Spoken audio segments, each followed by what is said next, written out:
Buenas noches, bienvenidos al 10º Festival de Cine Latinoamericano de Grand Rapids. Welcome to the 10th edition of the Grand Rapids Latin American Film Festival. This event is a collaboration of several institutions of higher education throughout West Michigan, currently consisting of Grand Valley State University, Aquinas College, Calvin University, Davenport University, and Ferris State University. Our mission is to foster a nuanced understanding of Latin American and Latino experiences through the art of film, to provide opportunities for constructive dialogue across cultures, and to enrich the social fabric of our community. Since 2010, the Grand Rapids Latin American Film Festival has brought a selection of award-winning independent films by Latin American and Latino directors to the beautiful Wealthy Theater in Grand Rapids.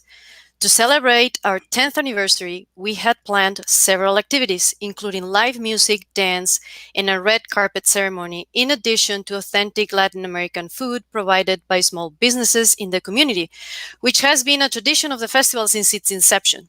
The COVID-19 pandemic that has taken the lives of so many people throughout the world forced us to cancel those plans and to look for alternatives. That is how the idea of an online festival came into being. We are saddened by the fact that we won't be able to watch our selection of films on the big screen together, or to interact with one another in between films the way we've done in the past. On the other hand, we welcome the opportunity to bring the best of Latin American films to a larger, more diverse audience and for a longer period of time. Instead of 3 days, this year the festival will last 4 weeks to coincide with the Hispanic Heritage Month, when we celebrate the contributions of Hispanics and Latinos to the history, culture, and achievements of the United States. So if you missed the first screening of any of the films or any of the Q&A sessions, you will be able to view it through replay on Vimeo until October 15th, the last day of the festival. We will have 5 guest directors with us this year. Melina León, the director of Canción Sin Nombre, Song Without a Name, will join us from Peru. Maura del Pero, the director of Maternal, from Argentina. Rubén Mendoza, the director of Niña Errante, Wandering Girl, from Colombia. And Bettina Peru and Ivan Osvonikov, the directors of Los Reyes, the Kings, from Chile. The Q&As will be live streamed on Facebook and YouTube shortly after the opening of the films. We would like to extend our sincere gratitude and appreciation to our partner institutions for their continuing support. Without them, the festival would not be possible.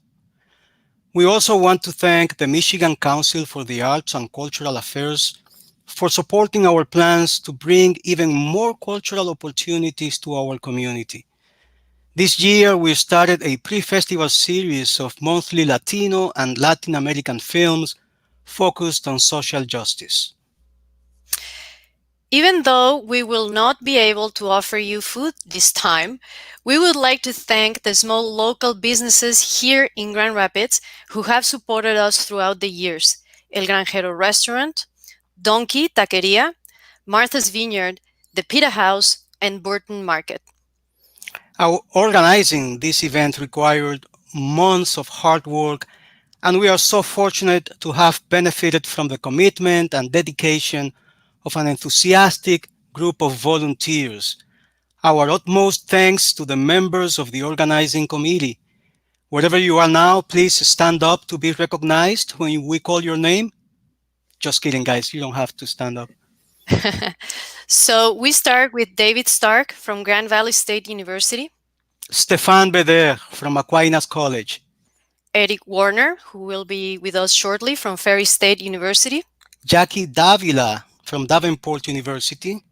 Tony Perrin from Grand Valley State University. Christine Pruden from Grand Valley State University. Dwight Tenhusen from Calvin University. Mark Niklas Heckner, Aquinas College. And Alvaro Leiva from Grand Valley State University. Thank you for all you do. Many thanks to our amazing student interns, Emma Miller and Alex Akbabian from Grand Valley State University and Stephanie Scafaria from Ferris State University. To Emily Hansberger from Tertulia Podcast, to Gwendolyn Ruiz Peña and Liliana Gonzalez for helping us promote the festival. To the filmmakers and panelists whose voices and perspectives will enrich our experience of the films, and to our producers, the Coriatis sisters, who have made the transition to the online format considerably less painful than it would have been. Thank you. And finally, to all of you who are joining us from your homes, thank you for supporting Latin American cinema. We hope you enjoy the event.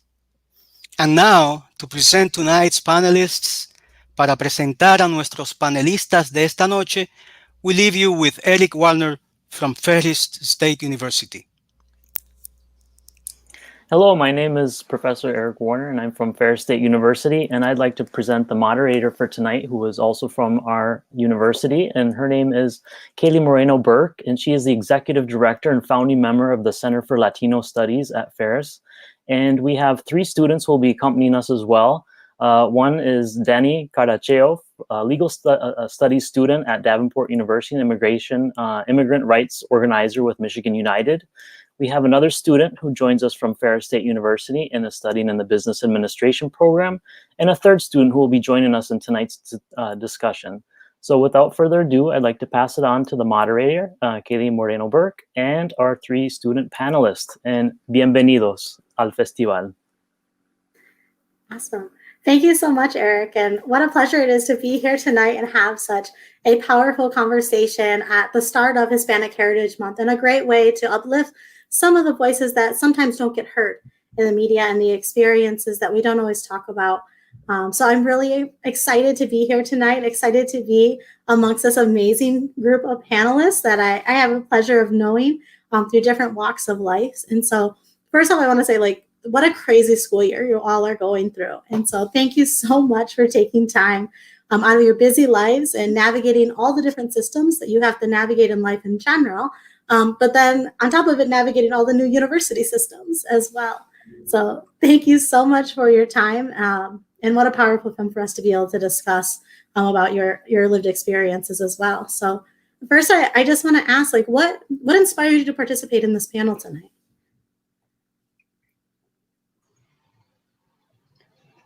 Is that open to anyone? Yeah, any okay. Feel free to jump in. I think it's really important to really share about the experience of the undocumented community, especially through times like these where we have been excluded from quite a lot of the relief programs that our community needs, and especially because there's quite a lot of a big Hispanic community that is undocumented. I think it's important to take any chance to share our voice. Awesome. Thanks, Danny. Would any of the other students like to chime in of what inspired you to be here tonight? I definitely agree with what Danny has said. Any chance that we can get to make our voice heard, I will definitely take. Especially with our experiences, I feel like coming from someone's personal story, it can really touch other people, and understanding the different ways people live their life. There's a lot of undocumented students, families, mixed status families. There's just a lot of it that I feel like needs to be talked about more. Yeah, you bring up a great point that this isn't just there isn't just one status that we're talking about, right? There's a plethora of different statuses and experience that people go through. And the film highlighted some of those statuses. Our last student, did you want to comment? Yes. So how you guys, brought up the aspect of voice. As a student with Daca status, I think it's an obligation of mine to speak on any time that I can about the situation, because there's so many students out there who don't have it, and they're because of their situation, they don't want to speak on it. So I feel like it's an obligation for anybody who has this status, to make your voice heard, because we're not just one, we're a community, and it's all over the United States. And, we're all a great big family, and anytime that you have an opportunity to make your voice heard, you should. Well, thank you so much for using your voice today to tell different stories and uplift those stories. And These, your stories aren't a monolith. There's quite a diaspora of the stories and experiences that students are going to experience, or other people that might be viewing this. And so hopefully at some point tonight, they can connect with a piece of your stories, but also us all understanding that your story isn't going to be reflective of all the experiences. But knowing all of you guys, I know you've all been interactive with some form of advocacy. And throughout the film, we followed a group of students through their introduction to student advocacy work. Do you want to talk a little bit about what types of advocacy issues that you've been involved in, especially around, as we talk about DACA and undocumented statuses, and who or what inspired you to get started there? Danny, do you want to kick us off? Definitely. So first I want to just start also like an agreement of the previous students saying that like, yeah, like since we have since I'm also a DACA recipient, we have the special privilege to share our voice, where we have these temporary protections, that they aren't concrete, aren't, this is all executive order, so we have to kind of use these privileges. And that's kind of how I kind of got started when the Trump administration tried to rescind DACA. That was a major wake-up call, because in the immigrant community, or at least from my perspective, there was almost this feeling of like, if we stay quiet, we might someday get something better, we might someday be recognized. And having DACA be threatened to taken away, like we thought that was going to happen. That was a major wake-up call, that we don't have the luxury to stay quiet, and honestly we never had. So that was my first wake-up call, especially considering that was the day that the news came out, the DACA might have gotten rescinded, was actually my very first day of college. That was a major awakening. So that was the thing that kind of like made me lose my entire fear, because at that time it was like, okay, so this is it. Like we either go out quiet or we go out fighting. So that was what motivated me to first come out and share my undocumented story. Yeah, that was really tough news. I know there was a lot of advocacy around the Grand Rapids area, and I remember hearing you speak at some of the rallies down there. You've always been great at using your voice, but I think as terrible as it was, it did awaken a different level of activism from a number of not just students, but others all across, whether they identified within the community or not. So, thank you. Well, either students, would you like to? Yeah, absolutely. I liked how you mentioned, all the struggles that they've gone through.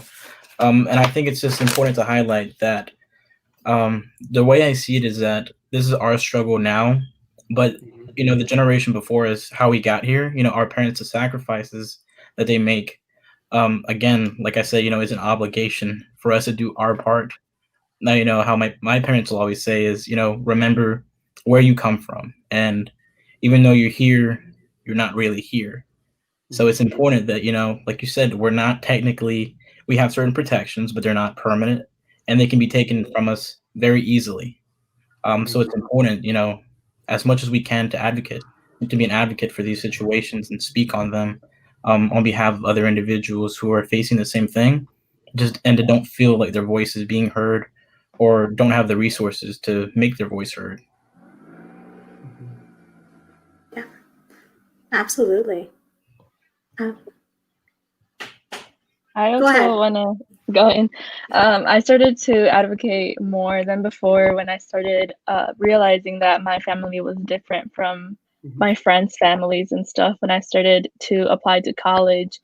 So my freshman year is really when I had my eyes opened in that aspect, and how I was a first generation college student. My parents didn't go to college of any sort, and I had to just kind of be my own leader and researching, asking people for help, doing everything I can so that I'm doing everything right. But the people around me had someone to reach out to. It was either a parent, a sibling that had already gone through it. And that's when I realized I have a younger sister, and I was like, I need to be the role model for her.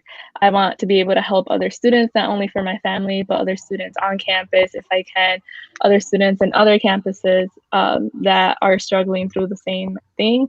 I'm actually in a mixed family, so I'm the only citizen in my family. So it's a different aspect, a different point of view from that point as well, having to like only be, I don't know, like all your friends' families travel somewhere, and I'm the only one that can travel like to Mexico per se. I can't go with a family vacation, stuff like that. So me starting to realize that once I went to college away from my family, that's when I was like, okay, I need to really step up, and this is a time that I need to make my voice heard for my family, for my community, for people that feel like they don't have a voice or can't say anything. It sounds like all of you carry some type of weight, of obligation of the larger community, of your family on your shoulders, and all the work that you do, and that maybe helps fuel some of the advocacy work that you do. One of the questions that we got asked in the live Facebook feed is really around the policies and what's it like to be a college student in Michigan. So they had asked in the documentary, they touched on the law that prohibits Daca students from attending the top 5 universities in Georgia, as well as needing to pay international tuition. Can you talk about, is that the case here in Michigan? What's that college application process been like for all of you? So it's been a lot, quite a bit of time since obviously since I'm in my 4th year, so it's been a few years. But I do remember that it was not easy, like at all. Because first of all, like I'm also first gen, so like really I mainly only had support like my older brother to kind of guide me. But like my parents, they didn't know too much about the application process, and obviously then there's the language barrier. So it's like even if they knew there's this language barrier they have to understand, they have to go through. Then also quite a few universities didn't make it easy. I still remember spending hours navigating like through the applications at MSU and at Central Michigan, just going through like page after page, link after link, trying to find where to apply. It wasn't until maybe like I think maybe midway through my freshman year that I got a chance to meet with an undocumented student at MSU that I learned that to apply to MSU I had to go through the international student page. And so things might have changed now, and I think they have, but I don't know. I think it kind of spoke a bit about the university, and you know, all these universities, that even though we've been living in this country, in this state, in these cities, for so many years, many of them aren't willing to kind of stand up and really take that brave risk of like calling us, like, hey, you're part of this community. Instead, they took the more safer option of just putting us in with the international students, even though we grew up here. Absolutely. Do either the other students want to chime in on this? I know in Michigan, there's a number of states across the U.S. that the state just doesn't have a policy. Or in Georgia, I think the state had a policy that undocumented students or DACA recipients weren't allowed to apply or attend, or they had to pay certain things. And so for all of you, there's an added barrier of like, okay, this school has this process, this school has this process, this school has this process, and who do I even talk to along there? So do any other students want to talk about that process or what that looked like? I know Leslie touched on it a little bit, or the student touched on it a little. Who else would like to chime in?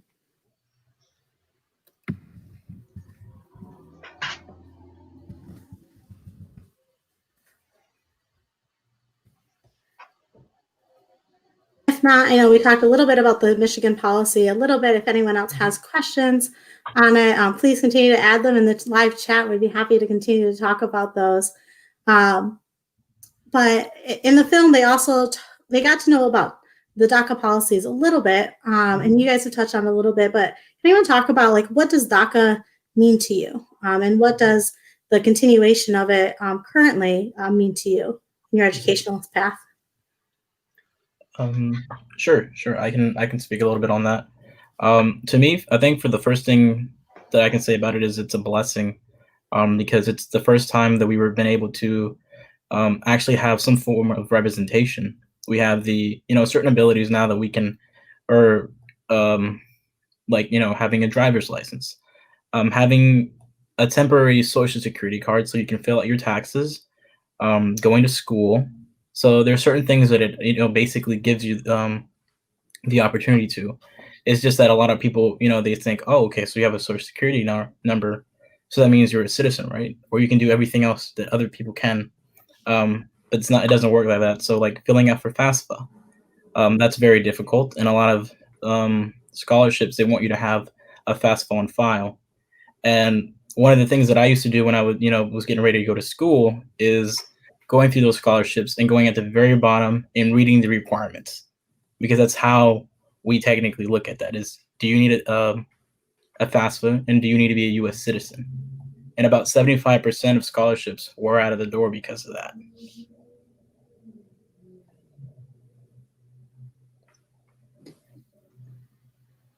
Following along what my colleague said, is that is extremely true.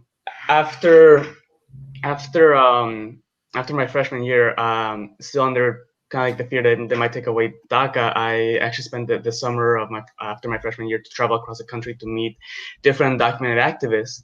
And I still remember how in multiple occasions, especially one that comes to mind right now, is from this DACA recipients living in South Dakota, how she didn't really know what were her options. And this is again about what her options. And so she was mainly trying to like find for scholarships that would accept DACA recipients, you know. So it definitely is something that has made a big impact on us.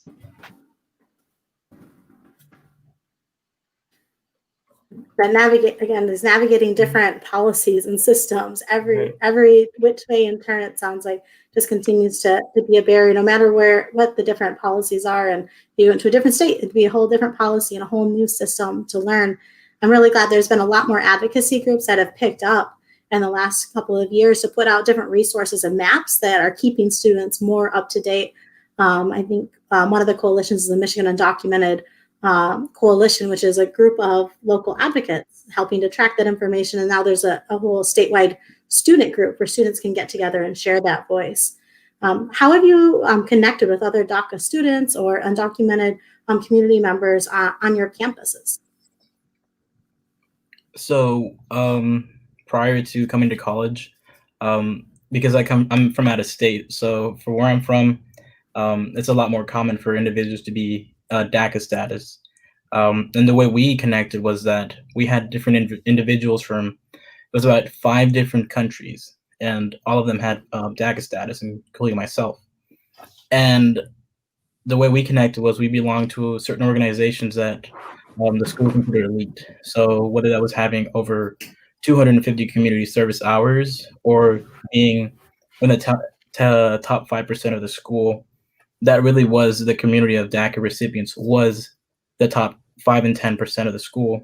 Our valedictorian was a DACA recipient. And that's pretty much where we started to see that people were starting to pay attention, because people didn't know that about them and didn't really see them as hardworking, because, they worked, alone in the spot, not in the spotlight. And that's basically how we came together as a community and said, what is it that we can do from our work that we've done here in high school, and how can we transition it into college so that people understand and are recognizing that we're not just, here taking up, time and space. We're actually here to help our community and to help this country that we've all, learned to love and appreciate, even though there are certain barriers that keep us from, becoming a U.S. citizen. I also want to touch on the question before this one, a little bit about this one. My situation is totally different, which I think is really beneficial also to hear about, is that my sister actually was too late for the application. Right when we were about to apply is when everything got shut down. And as you can imagine, that was like a very impactful moment for my whole family as we were waiting for that, for her to able to, get her driver's license, be able to work.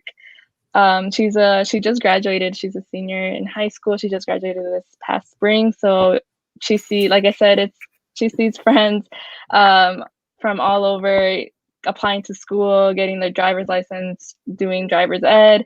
Your typical high school teenager doing all these things that everyone's looking forward to. And she's left behind because she's not able to do that. She still does not have DACA. And I know there's a lot of talk about if new applicants are able to apply.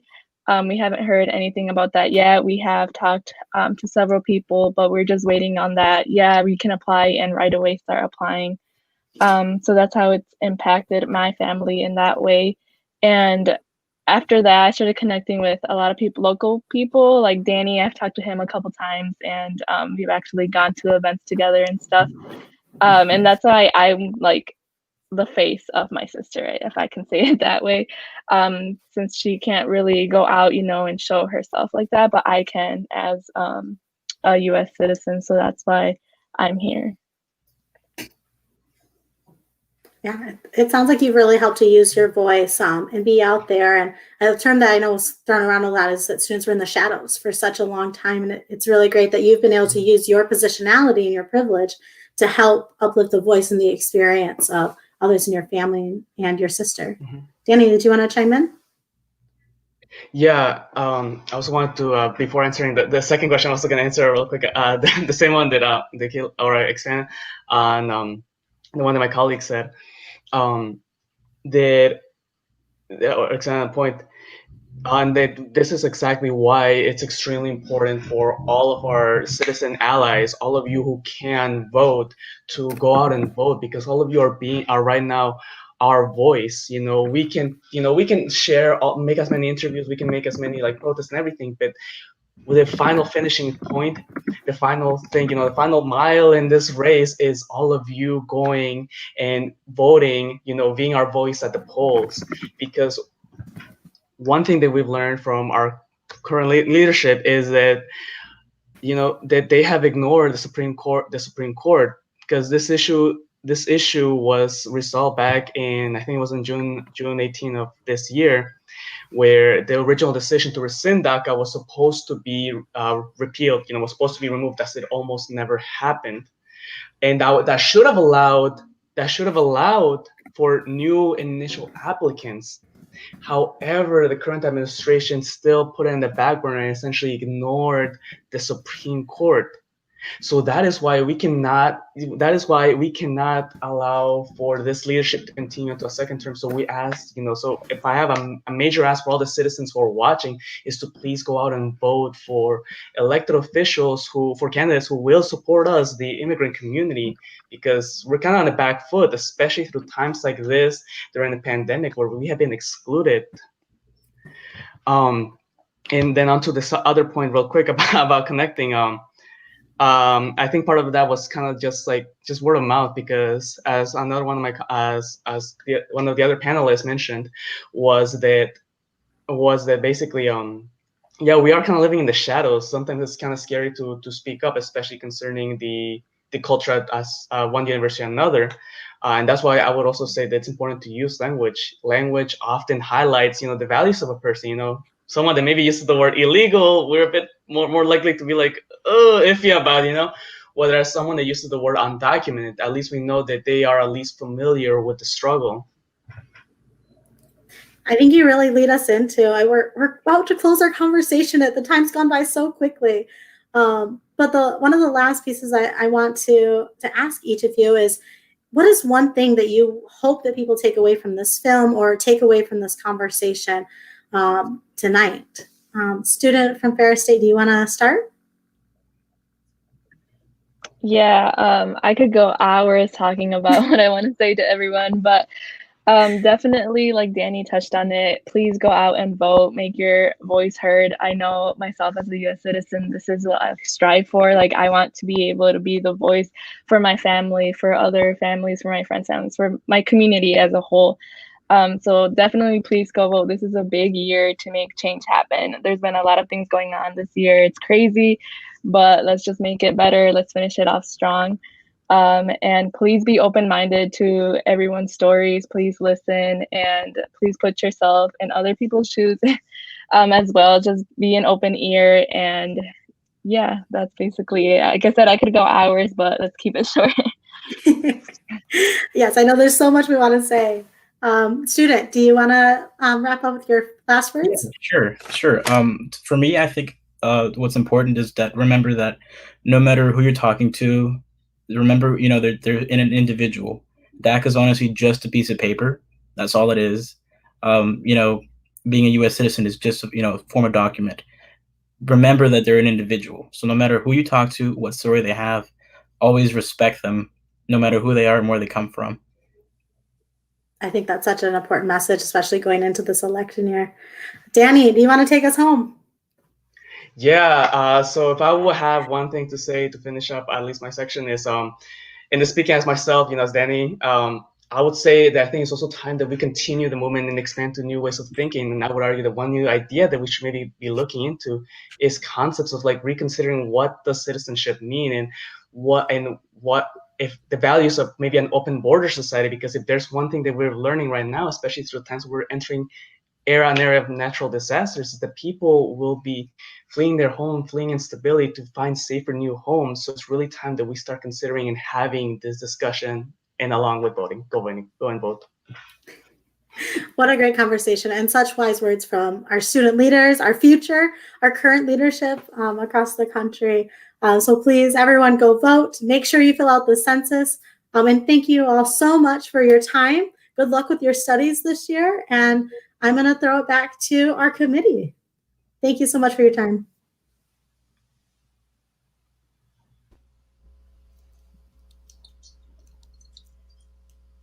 Okay, Mayra? Well, thank you so much for joining us for the panel. We hope you enjoyed it. And don't forget to follow us in social media to check our website for information on the schedule of the next films, and to get also the links and the password to access all of our great films that are coming very soon. Yeah, that's all for tonight. Thank you for joining us. And don't miss our next film, Canción Sin Nombre, Song Without a Name, this Friday, the 18th of September at 8 p.m., followed by Q&A with director Melina León from Peru. See you then. See you. Thank you.